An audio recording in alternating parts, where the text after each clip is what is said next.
Thank you. And now I'm just going to pass over now to, well, you just want to, I had to say to Deborah, how does she want me to introduce her?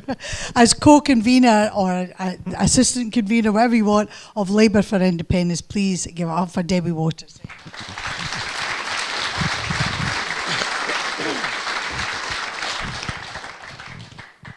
Thanks very much, everyone. Unlike my esteemed speaking partners here, I'm not a professional political activist. I'm just somebody that saw something that needed to be done and saw an opportunity to help do it. So I'm not terribly wonderful at public speaking. I'll be reading off my notes. I've been told that there's two things that you can do when you're speaking to folk. You can either be quick or you can be funny. I haven't written any jokes. Start your clocks. First of all, thank you very much for everybody making the effort to come here this evening. It is so heartening to see so many people coming along to this event. I know that there's probably quite a few yeses here, and there's maybe some maybes and some no's. They're the ones I want to talk to. I hadn't always wanted independence, or rather, I didn't know if I did or not. But I eventually came to realise that it was not only what I wanted, but it was the only way that Scotland could become the country that we want it to be. There was a problem though. I was in the Labour Party. It's not that much of a problem, but you know. I waited in vain for the party's policy process to launch a debate on independence. And when they didn't, I realised that my party had become, or maybe always had been for a long time, the Labour and Unionist Party.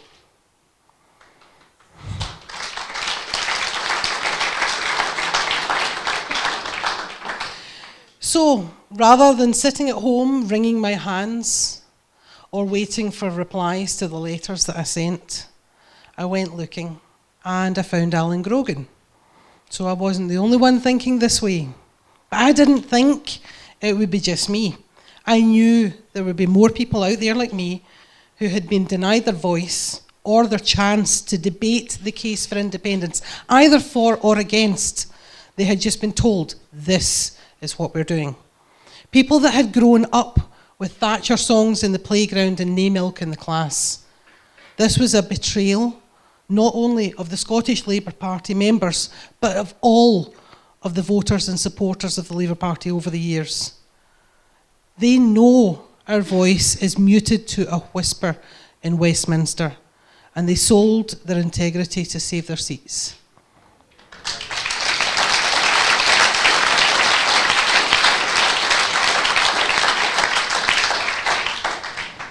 I don't have a job to lose, so my loyalty is to the people of Scotland. My passion is to work as hard and as well as I can to convince my fellow Labour supporters of the case for independence for our country.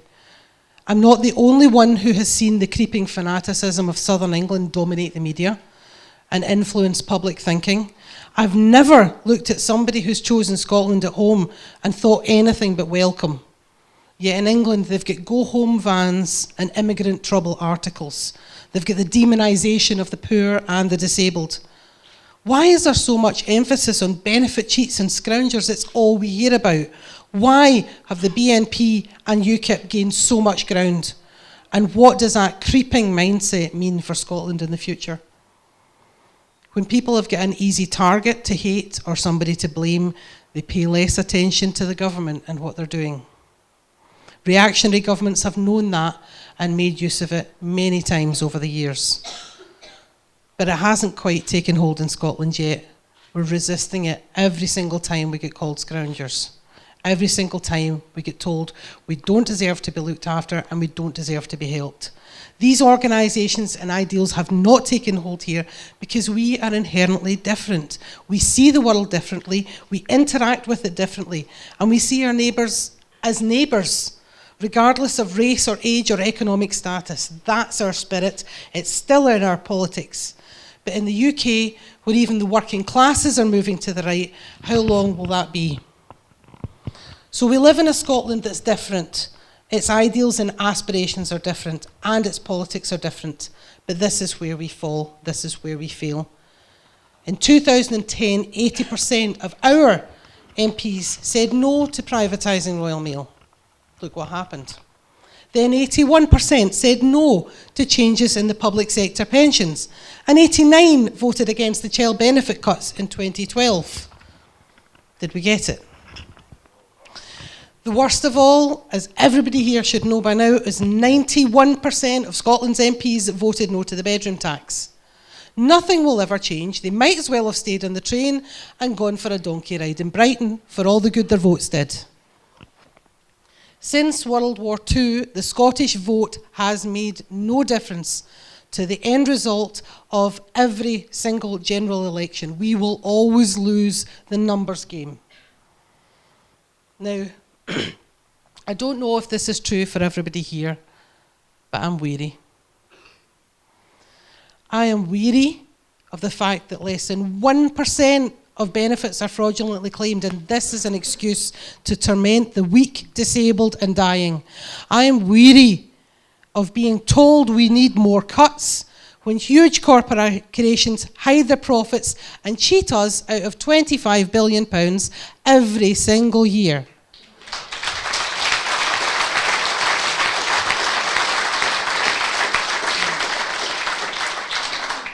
And I am sick and tired of a quarter of Scottish children being born into poverty. Not falling into poverty, not ending up in poverty, being born into poverty. And this is not cheap shoes and big sisters clothes poverty of our childhood. This is the gut-wrenching, hopeless, grinding poverty of our grandfather's time with no hope of getting out. I saw in a recent article, Johanne Lamont described herself as delighted to be at the opening of another food bank. Delighted. Delighted that there are kids out there that don't have anything to eat. That there are mums and dads going without so that their kids will have something. I know of somebody, and I can't say who had to go to one of his constituents, put money on the gas, put money on the electricity, drop off a food bank delivery. The man hadn't eaten in 3 days. He'd been sanctioned for 4 weeks because he'd missed an appointment. The letter for the appointment ended up arriving after New Year. He would have been 2 weeks without food if somebody hadn't gone to him. How is that fair? How is that right? Life is meant to be a bit hard. It's not meant to be sailing along all the time. We're meant to work. Idleness does us no favours. If it was too easy, it wouldn't be worth anything at all. But it's not meant to be this hard. Nobody joined and supported the labour movement to see the conditions of their workers and families get worse. What can we do? Could vote yes.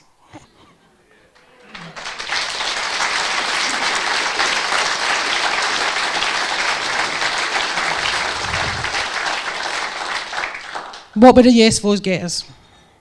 We could have a Scotland that nurtures and protects all of its people fairly and ferociously. We can have a democracy that reflects our needs and our ambitions. We can protect and improve our public services and keep our health service in public hands and completely free at the point of need forever. We could abolish the bedroom tax.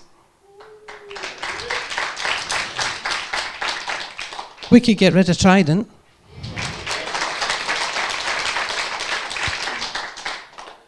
Stay out of wars.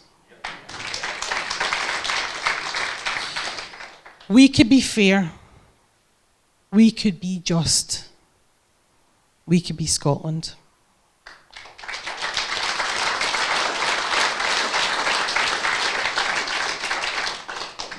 In September this year, I'm going to vote yes. And then hopefully in 2016, I'll be voting Labour. Join me. Thank you very much. Thank you.